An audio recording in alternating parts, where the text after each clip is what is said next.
Igual hay que recordarle a la UEFA quién es el Real Madrid. El Real Madrid es el club.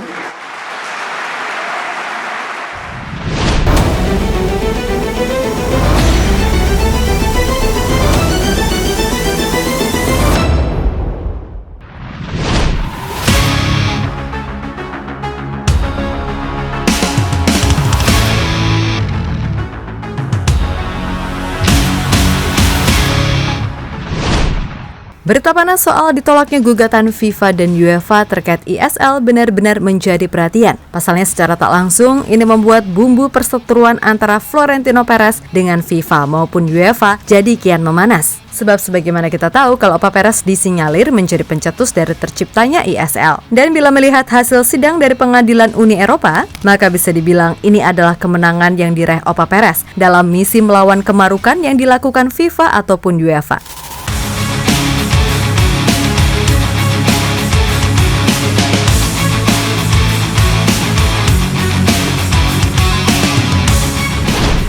Setelah tertunda cukup lama, akhirnya berita soal ISL ini kembali menggema. Hal itu sendiri tak lepas dari putusan pengadilan Uni Eropa yang menolak gugatan FIFA maupun UEFA. Tentu saja ini disambut positif bagi mereka yang pro ISL, sebab di mata mereka FIFA ataupun UEFA ini sama aja busuknya. Ya, terutama UEFA, benar-benar dianggap melakukan segalanya untuk meraih keuntungan. Mulai dari mengubah format Liga Champions menjadi 36 tim, yang diikuti juga oleh Europa League dan Conference League, lalu mengadakan Nation League yang dianggap para pemainnya hanya kompetisi akal-akalan UEFA untuk cari duit, ataupun Piala Eropa yang jumlah pesertanya ditambah. Imbasnya, banyak pemain yang merasa diperlakukan seperti robot. Tenaga mereka terkuras, pikiran mereka kacau, serta yang paling parah adalah rawan cedera. Dan kita juga tahu kalau di setiap jeda internasional pasti ada aja pemain yang tumbang.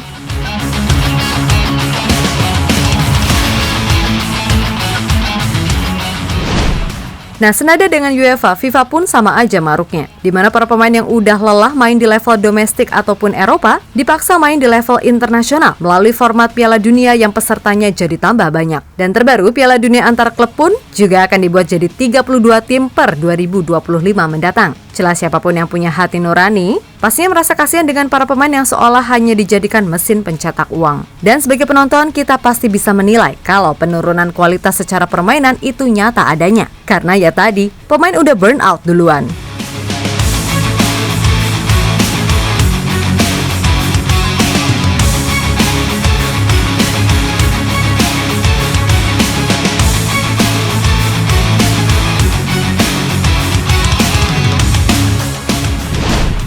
Nah, melihat segalanya jadi makin gak jelas, maka wacana untuk menyelenggarakannya pun jadi kian kencang. Maka di satu sisi ada tim-tim yang secara terang-terangan menolak macam Atletico Madrid, Bayern Munchen, ataupun Manchester United, yang padahal Glazer sendiri senang dengan konsep ini namun fansnya ngamuk-ngamuk. Akan tetapi pada akhirnya, Perez sebagaimana dilansir dari Fabrizio Romano, mengatakan jika ia merasa happy dengan putusan pengadilan. Dari Real Madrid kami menyambut dengan penuh kepuasan atas keputusan yang diambil oleh pengadilan Uni Eropa yang bertanggung jawab untuk menjamin prinsip-prinsip, nilai-nilai, dan kebebasan kami. Dalam beberapa hari mendatang, kita akan mempelajari dengan cermat ruang lingkup resolusi ini. Namun, saya mengantisipasi dua kesimpulan yang memiliki makna sejarah yang besar. Lebih lanjut, Perez pun juga nggak segan menyentil UEFA tentang siapa yang berkuasa di sepak bola Eropa. Menurutnya, UEFA nggak boleh lupa siapa yang mencetuskan ide European Cup atau yang sekarang dikenal dengan Liga Champions. Yap, dia adalah Santiago Bernabeu. Ketika itu, Santiago Bernabeu yang masih menjabat sebagai presiden klub Real Madrid diketahui adalah pionir dalam mewujudkan adanya turnamen antar kesebelasan Eropa atas usul seorang jurnalis asal Prancis, Gabriel Hanot. Nah, kompetisi itu sendiri diberi nama European Cup. Dan pertandingan perdana dilangsungkan pada musim 1955-1956. Sebelum akhirnya di tahun 1992 bertransformasi jadi Champions League dengan format yang berbeda. Igual hay que recordarle a la UEFA quién es el Real Madrid. El Real Madrid es el club.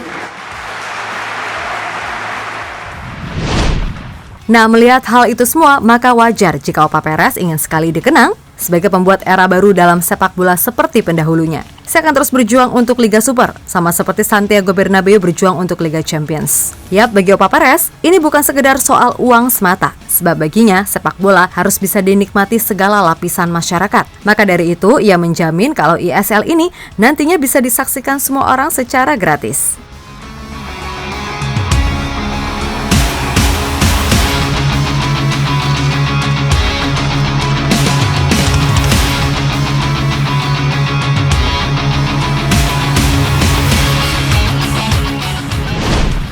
Nah, pada akhirnya ibaratnya tinggal menunggu waktu aja. Karena dilansir dari Mundo Deportivo, pihak ISL udah mengontak kembali lebih dari 60 klub. Yang jelas ini lebih banyak dibandingkan rencana awal di tahun 2021 silam. Dan diketahui, sederet investor juga udah ngantri untuk ini semua. Lebih dari itu, jika nantinya ISL ini berhasil berjalan, maka Real Madrid dan Barcelona akan mendapatkan suntikan dana sebesar 1 miliar euro. Hal ini dikarenakan sebagai pendiri yang tersisa sekarang. Untuk itu, kita lihat aja ke depannya seperti apa. Kalaupun jalan ya udah, kalaupun enggak ya udah. Sebagai penonton dan juga fans sepak bola, tentu kita ingin mendapatkan suguhan yang menarik dan bisa menghibur di kala mumet sedang melanda.